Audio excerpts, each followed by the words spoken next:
स्वागत है आप सबका आज की इस वीडियो में। आज की इस वीडियो में हम क्लास 10 एनसीईआरटी सोशियोलॉजी का यानी नागरिक शास्त्र का चैप्टर नंबर 4 पढ़ेंगे, जिसका नाम है राजनीतिक दल।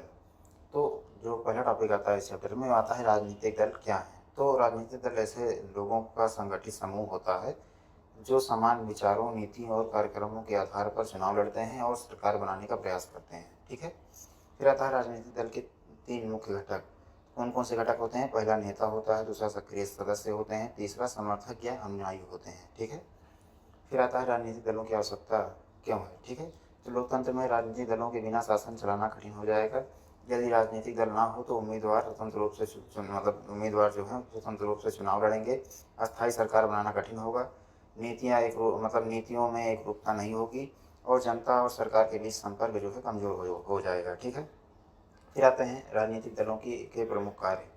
कौन कौन से कार्य हैं? पहला हो गया चुनाव लड़ना।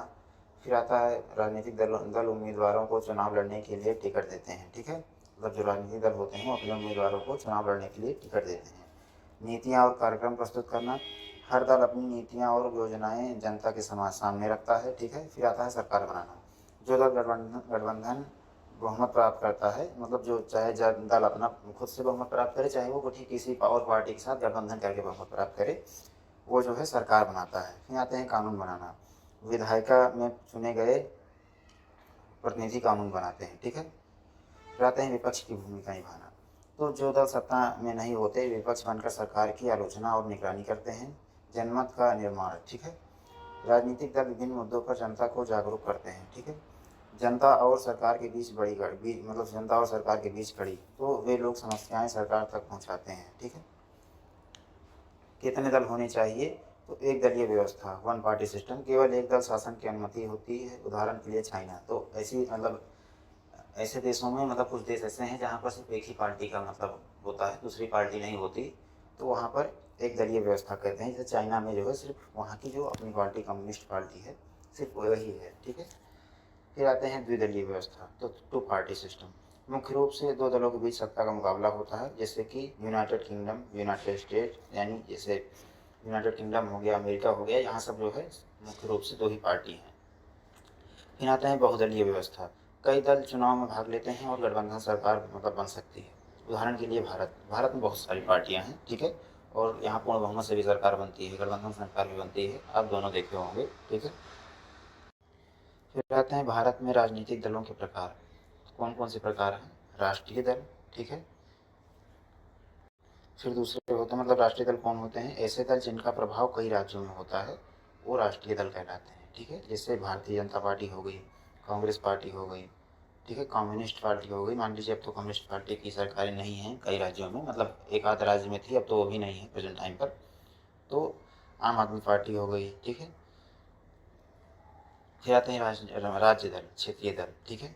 जो मुख्य रूप से किसी एक राज्य में प्रभावशाली होते हैं, जैसे कि डीएमके हो गई। ठीक है। समाजवादी पार्टी हो गई। तो ये सब अपने अपने राज्य में प्रभावी हैं। जैसे डीएमके तमिलनाडु में है, समाजवादी पार्टी उत्तर प्रदेश में है। ठीक है। तो ये राज्य दल हो गए, क्षेत्रीय दल। ठीक है। फिर आते हैं राजनीतिक दलों के सामने चुनौतियाँ। तो क्या क्या चुनौतियाँ होती हैं? तो पहली चुनौती होती है दल बदल। ठीक है। तो चुने हुए प्रतिनिधि पार्टी बदल देते हैं। ठीक है। तो ये उनके पास चुनौतियाँ होती है कि छोड़ के न जाए उनको। फिर आता है वंशवाद। वंशवाद क्या होता है? नेतृत्व तो कुछ ही परिवार का सीमित रह जाता है, यानी जो पार्टी में मेन मेन जो वो होते हैं, जो मेन मेन डिसीजन लेने वाले होते हैं, वो परिवार के कुछ ही सदस्य ले पाते हैं। तो ये भी एक कमी होती है। धन और बाहुबल का प्रभाव। तो चुनाव में पैसे का अत्यधिक उपयोग होता है, तो इस वजह से जो जिनकी विचारें अच्छी भी हों लेकिन उनके पास पैसा नहीं है, पावर नहीं है, तो वो उनको कुछ खास मिल नहीं पाता। ठीक है। फिर आते हैं आंतरिक लोकतंत्र का अभाव। तो दल के अंदर निर्णय कुछ नेताओं द्वारा लिए जाते हैं, उसमें जो है लोकतंत्र का बहुत अभाव होता है। ठीक है। फिर आते हैं राजनीतिक दलों में सुधार। तो उम्मीदवारों की जानकारी सार्वजनिक हो। ठीक है। आंतरिक चुनाव कराए जाएं, राजनीतिक चंदे में पारदर्शिता हो और नागरिकों की सक्रिय भागीदारी हो। ठीक है। फिर आते हैं विपक्ष का महत्व। तो विपक्ष का महत्व, तो विपक्ष लोकतंत्र का महत्वपूर्ण हिस्सा है। सरकार की गलतियों को उजागर करता है, जनता के हितों की रक्षा करता है और वैकल्पिक नीतियाँ प्रस्तुत करता है। ठीक है।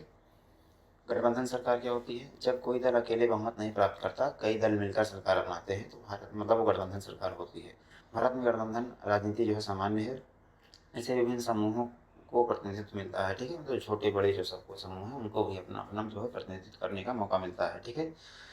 फिर आते हैं अध्याय का मुख्य संदेश, मतलब चैप्टर ने टोटली इसमें क्या आपको बताना चाहा है यही बताते हैं, मतलब यही हम लोग समझ रहे हैं।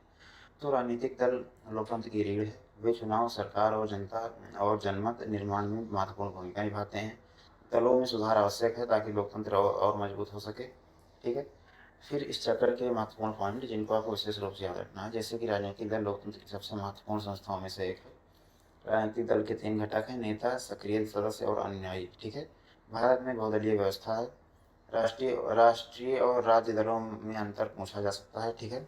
इसलिए आपको इससे विशेष रूप से याद रखना है। राष्ट्रीय दल कौन से होते हैं? जिनका एक से अधिक राज्यों में उनका जो है सरकार हो, मतलब या उनका मतलब सक्रिय सदस्य हों उनके, तो राष्ट्रीय दल होता है, खासकर सरकार हो तब। और जिनका किसी एक ही राज्यों में मतलब होता है, सरकार हो या एक ही राज्यों में उनका मतलब राजनीति चले, तो वो जो होता है क्षेत्रीय दल होते हैं, राज्य दल होते हैं, ठीक है।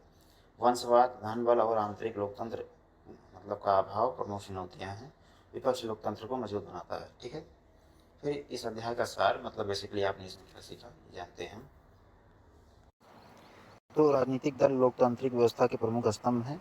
वे चुनाव लड़ते हैं, सरकार बनाते हैं और कानून बनाते हैं, जनता की समस्याओं को सरकार तक पहुंचाते हैं, ठीक है। भारत में बहुदलीय व्यवस्था है जिसमें राष्ट्रीय और क्षेत्रीय दोनों प्रकार के दल महत्वपूर्ण भूमिका निभाते हैं, ठीक है। यद्यपि राजनीतिक दलों के सामने वंशवाद, धनबल और आंतरिक लोकतंत्र की कमी जैसी चुनौतियां हैं, फिर भी वे लोकतंत्र के सफल संचालन के लिए अत्यंत आवश्यक है, ठीक है। तो आशा करता हूँ आपको चैप्टर अच्छा लगा होगा। अच्छा लगा हो तो वीडियो को लाइक करें, चैनल को सब्सक्राइब करें, ठीक है। धन्यवाद।